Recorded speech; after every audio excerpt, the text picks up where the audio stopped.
Breaking news చూస్తున్నా మియాపూర్ యువతి అత్యాచారం కేసులో జేఎస్ఆర్ యాజమాన్యం పెద్ద ట్విస్ట్ ఇచ్చింది. నిందితులు తమ ఉద్యోగులే కాదని కంపెనీ ప్రతినిధులు తేల్చి చెప్పారు. ఈ మేరకు ఓ ప్రెస్ నోట్ విడుదల చేశారు. వారితో తమకు ఎలాంటి సంబంధం లేదని చేతులెత్తేశారు. ఆ ఇద్దరు కేవలం సేల్స్ సంస్థలకు చెందిన ఏజెంట్లు మాత్రమేనని అంటున్నారు.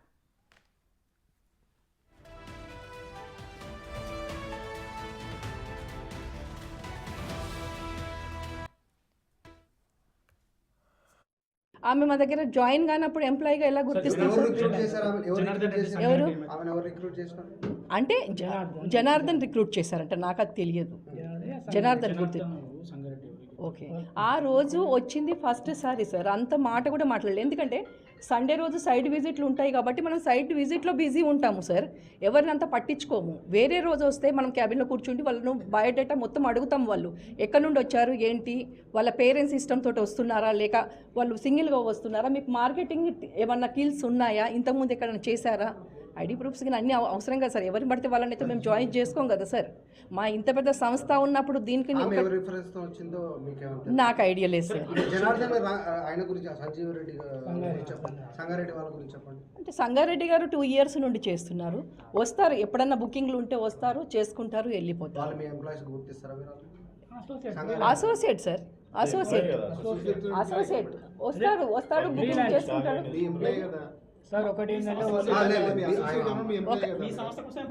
ఇప్పుడు మా సంస్థ కోసం పనిచేస్తున్నారంటే అవును సార్, మీరు అడగొచ్చు సార్, మీరు ఏదన్నా అడగండి. విషయం వాళ్ళ వే ఆఫ్ టాకింగ్ వాళ్ళది బయటకు వెళ్ళిన తర్వాత ఏముంటుందో మనకేం తెలుస్తుంది సార్. ఇప్పుడు బాయి లోతు చెప్పగలుగుతాము, మనిషి లోతు చెప్పలేం కదా సార్. బాయి లోతు, చెరువు లోతు చెప్పగలుగుతాం, మనిషి లోతు ఎలా చెప్పగలుగుతాం సార్? ఇప్పుడు నాకు తెలియదు సార్ అది. ఎందుకనంటే ఎవరు బాస్ అన్నది ఎవరు లేరు సార్ ఇక్కడ. నేను ఎందుకు సార్ అలా కన్ఫ్యూజన్ చేస్తారు సార్? మీరు కన్ఫ్యూజన్ చేస్తున్నారు.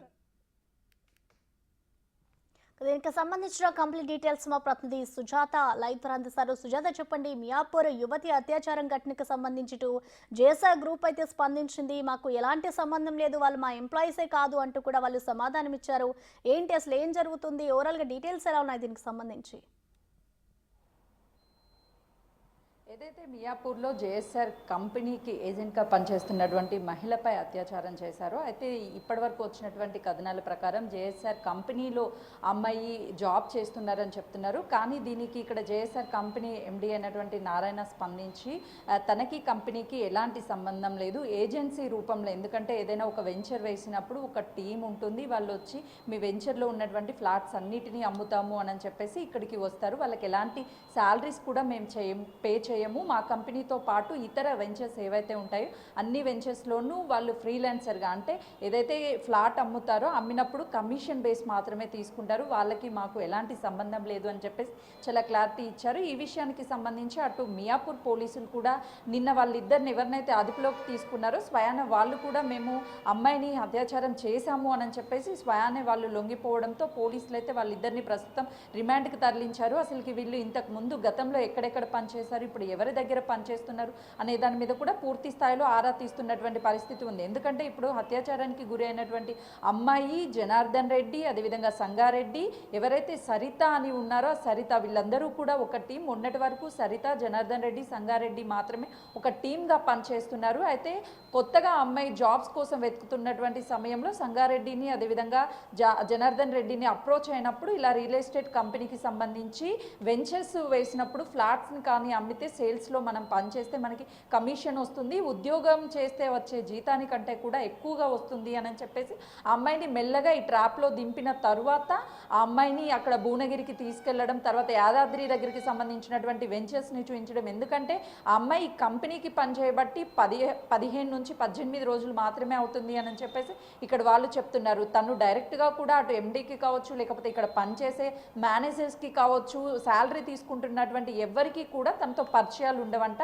కేవలం ఏదైనా వెంచర్ వేసినప్పుడు మాత్రమే, ఆ వెంచర్ అమ్మేటప్పుడు ఉన్నటువంటి క్లయింట్ని తీసుకొచ్చినప్పుడు మాత్రమే, ఏజెంట్లు తీసుకొచ్చినప్పుడు మాత్రమే వీళ్ళకి సంబంధాలు ఉంటాయని చెప్పేసి వీళ్ళు చెప్తున్నటువంటి వర్షన్. అటు ఇప్పటికే ఆ అమ్మాయికి సంబంధించినటువంటి జరిగిన ఘటన గురించి అటు వాళ్ళ తల్లిదండ్రులకు కానీ ఫ్రెండ్స్కి కానీ ఎవరికి కూడా బయటికి వెళ్ళలేదు, ఎవరికి కూడా చెప్పుకోలేని పరిస్థితి ఉంది. నిన్న పోలీసులు దాదాపు రాత్రి 9:30 గంటల వరకు కూడా ఆ అమ్మాయికి జరిగినటువంటి విషయాన్ని మొత్తం కూడా స్టేట్మెంట్ రూపంలో రికార్డ్ చేశారు. ఎందుకంటే మొదట అటు ప్రభుత్వ హాస్పిటల్కి తీసుకువెళ్ళి అన్ని రకాల వైద్య పరీక్షలు చేసి ఒక నిర్ధారణకు వచ్చిన తర్వాత అమ్మాయి స్టేట్మెంట్ని కూడా రికార్డ్ చేశారు. ఎందుకంటే ఆ అమ్మాయి అటు ఈ అఘాయిత్యం జరిగినప్పుడు కనీసము అటు ఈ ఏజెంట్గా పనిచేస్తున్నటువంటి సరిత కింద పనిచేస్తుంది కాబట్టి తను కూడా కనీసం అక్కడికి వచ్చి ఆ యువతికి సానుభూతిగా, అంటే నేను ఉన్నాను అని భరోసా కల్పించడం కానీ, లేకపోతే ఈ ఘటన జరిగింది బాధాకరమని కానీ ఎవరు కూడా తనకి సపోర్టెడ్గా ఎవరూ రాలేదు. అటు కంపెనీ యాజమాన్యం కావచ్చు, లేదు అని అంటే అక్కడ పనిచేసేటువంటి వ్యక్తులు కావచ్చు, ఎవరు కూడా రాలేదు. ఎందుకంటే ఇక్కడ ఎంప్లాయ్ కాదు కాబట్టి మేమెవరు కూడా అసలు ఎవరు ఏంటి అని తెలియదు కాబట్టి మా కంపెనీని బ్లేమ్ చేస్తున్నారు, మాకు సంబంధం లేదు అని చెప్పేసి అటు స్టేట్మెంట్ని చాలా క్లియర్గా కూడా అటు ఈ సంస్థకు సంబంధించినటువంటి ఎండి ఇచ్చారు. పోలీసులు కూడా అటు జనార్దన్ రెడ్డి కావచ్చు, సంగారెడ్డి వీళ్ళిద్దరిని కూడా అదుపులోకి తీసుకున్న తర్వాత వాళ్ళని కూడా మీరు ఎక్కడెక్కడ పనిచేశారు, ఏమేం చేశారు అని చెప్పేసి చాలా క్లియర్గా అడిగారు. గతం నుంచి వాళ్ళిద్దరూ సంగారెడ్డి కావచ్చు, జనార్దన్ రెడ్డి, సరిత గత కొన్ని సంవత్సరాల నుంచి కంపెనీతో పాటు కొన్ని రియల్ ఎస్టేట్ కంపెనీలకు కూడా పనిచేస్తున్నారు. ఎక్కడా కూడా ఇలాంటి ఘటనలు జరగలేదు అని చెప్పేసి సరిత నిన్న మీడియా ముందు కూడా చెప్తున్నారు. ఎందుకంటే ఇప్పుడు జరిగినటువంటి ఘటనకి సంబంధించి ఇలా జరుగుతుందని మేము ఎక్స్పెక్ట్ చేయలేదు, వాళ్ళ బిహేవియర్ కూడా ఇలా ఉండదు అని చెప్పేసి తన వర్షన్ చెప్తున్నారు. కానీ ఆ అమ్మాయి వర్షన్ మాత్రం పూర్తిగా కంప్లీట్గా ట్రాప్ చేసి నన్ను ఈ విధంగా చేశారు అని చెప్పేసి. ఎందుకంటే కంపెనీ వాళ్ళు కూడా ఎవరు కూడా మీడియా ముందుకు వచ్చి మాట్లాడడానికి ఇష్టపడట్లేదు. అటు ఆ యువతి కూడా బయటికి వచ్చి మాట్లాడడానికి అయితే మాత్రము ఎలాంటి విధంగా ముందుకు వచ్చి మాట్లాడడానికి ఇష్టపడినటువంటి పరిస్థితి ఉంది ప్రసన్న. Thank you Sujatha.